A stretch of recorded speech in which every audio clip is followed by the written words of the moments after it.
এই সংসদে সরকার দলীয় সংরক্ষিত নারী আসনের একজন এমপি তিনি তার বক্তব্য প্রদানের সময়টাতে বলেছেন যে আমার অতিরিক্ত দায়িত্ব, অর্থাৎ তার অতিরিক্ত দায়িত্বের কথা বলে দুইটা সংসদীয় আসনের কথা তিনি উল্লেখ করেছেন রংপুরের। এবং তিনি সেখানে যাওয়ার পরে আমরা সেখানে বিএনপির যারা নেতাকর্মীরা আছে তাদেরকে আমরা এই ধরনের বক্তব্য দিতে শুনেছি যে এই আসনে নির্বাচিত যিনি এমপি তিনি আসলে এমপি না, সংরক্ষিত আসনের যিনি এমপি তিনি আসলে সেখানকার এমপি। যে ধরনের কাজ হোক না কেন সেটা তার মাধ্যমেই সেখানে হতে হবে। আবার সেই দিন আমাদের প্রতিমন্ত্রী শাহে আলম সাহেব তিনি সেটা বলছেন যে এরকম অতিরিক্ত কোনো দায়িত্ব দেওয়া হয় নাই।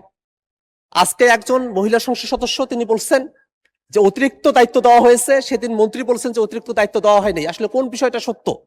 দ্বিতীয় বিষয় হলো এই যে অতিরিক্ত দায়িত্ব দেওয়া হচ্ছে সেই অতিরিক্ত দায়িত্বের আওতা কতদূর, সেই অতিরিক্ত দায়িত্ব কিভাবে পালন করা হবে, সেই অতিরিক্ত দায়িত্বের সাংবিধানিকতা কতদূর সেটাও আমরা একটু জানতে চাই মাননীয় স্পিকার। পাশাপাশি আরো একটা জিনিস মাননীয় স্পিকার, এই যে অতিরিক্ত দায়িত্ব দেওয়ার কথা বলা হচ্ছে সেটা শুধুমাত্র বিরোধী দলের সংসদ সদস্যরা যে আসনগুলো থেকে নির্বাচিত হয়েছেন শুধুমাত্র সেই আসনগুলোতেই এই অতিরিক্ত দায়িত্বটা দেওয়া হয়েছে।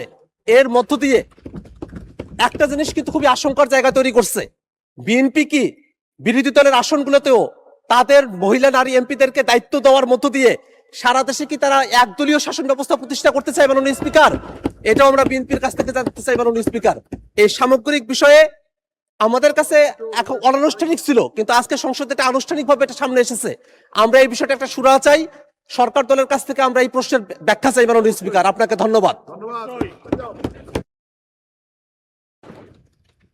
ধন্যবাদ মাননীয় সদস্য। আমি আহ্বান জানাতে চেয়েছিলাম, এর মধ্যে মাননীয় স্বরাষ্ট্রমন্ত্রী দাঁড়িয়েছেন। মাননীয় স্বরাষ্ট্রমন্ত্রী মাইকটা দিবেন দয়া করে প্লিজ। মাননীয় স্পিকার, কিছু বিষয়ে আপনার কাছে আহ্বান চাইলেও আপনি সময় দেন না। আজকে যে নিজের থেকে ডাকতে চাইলেন, অনেক ধন্যবাদ। মাননীয় সদস্য জনাব আখতার হোসেন যে প্রশ্নটি উত্থাপন করেছেন পয়েন্ট অফ অর্ডারে, সেটা আজকের জন্য বোধহয় পয়েন্ট অফ অর্ডার হবে না। তারপরেও যেহেতু উত্থাপিত হয়ে গেছে, আপনিও আহ্বান করছেন জবাব দেওয়ার জন্য, আমার জবাব দেওয়া জরুরি। এই মহান জাতীয় সংসদ 300 সদস্য লইয়া গঠিত হইবে আর্টিকেল 65। আর্টিকেল 65(3) এর অতিরিক্ত আরো 50 জন সংরক্ষিত আসনের মহিলা সংসদ সদস্য লইয়া এই সংসদ গঠিত হইবে। 300 সদস্যের যে একক আঞ্চলিক এলাকা আর্টিকেল 65(1), এই একক আঞ্চলিক এলাকা উপজেলা, পৌরসভা বা ওয়ার্ড বা ইউনিয়ন ক্ষেত্রমতো যাহা প্রযোজ্য, ডিলিমিটেশন অ্যাক্ট অনুসারে under this constitution delimitation act করা আছে এবং ডিলিমিটেশন অ্যাক্ট অনুসারে সেই নির্বাচনী এলাকাগুলো ফ্রম টাইম টু টাইম ডিলিমিটেটেড হয়। এইবারও কয়েকটা হয়েছে।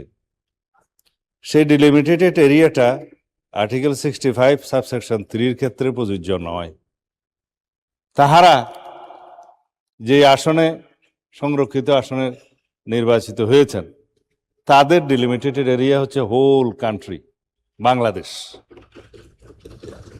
তাহলে এটা ওদিক থেকে বেশিই হচ্ছে। হ্যাঁ, কিন্তু এই বাংলাদেশের সর্বত্র তাদের মহিলা সংসদ সদস্য হিসাবে তো আমরা এইভাবে টার্ম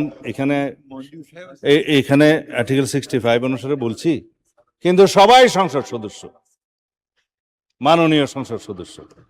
তাদের ক্ষেত্রে যে সমস্ত বরাদ্দ সংসদ সদস্য হিসেবে প্রাপ্ত হন বিভিন্ন মন্ত্রণালয় এবং সরকারি বিভিন্নভাবে, তারা তাদের সেই প্রাপ্ত বরাদ্দ বাংলাদেশের যে কোনো স্থানে উপবরাদ্দ দিতে পারেন। সেই ক্ষেত্রে তারা যদি ইচ্ছা করেন আমার এলাকাতে দিতে পারেন। মাননীয় সংসদ সদস্য একজন নির্বাচিত হয়েছেন স্বামীমারা স্বপ্না, অ্যাডভোকেট স্বামীমারা স্বপ্না, আমাদের কক্সবাজার এলাকায়। তো তার এলাকা সমগ্র বাংলাদেশ। আমাদের এলাকা হচ্ছে নির্বাচনী এলাকা, যেটা আঞ্চলিক এলাকা। এখানে উনি ইচ্ছা করলে তার বরাদ্দ দিতে পারেন, আবার বাঁশখালীতে যেও দিতে পারেন, সাতকানিয়াতেও যেয়ে দিতে পারেন। এখন যদি কোনো মাননীয় সংসদ সদস্য এখানে বক্তৃতা দিয়ে থাকেন যে আমার এলাকা এটা, আমার এলাকা ওইটা, তো নিজেকে লিমিটেড করেছেন, এটা ঠিক হয় নাই। তার বলা উচিত ছিল যে সমগ্র বাংলাদেশ তার নির্বাচনে। তো ওই হিসেবে মাননীয় সংসদ সদস্য যেটা জনাব আখতার হোসেন উত্থাপন করেছেন যে দায়িত্বপ্রাপ্ত বা সুনির্দিষ্ট এলাকা, সেটা তাহাদের ক্ষেত্রে প্রযোজ্য নয়। সারা বাংলাদেশের সমস্ত অধিক্ষেত্রে নির্বাচনী এলাকা মাননীয় সংসদ সদস্যগণ ইচ্ছা করলে তাহাদের সংসদের যে দায়িত্ব সেই দায়িত্ব পালন করতে পারবেন।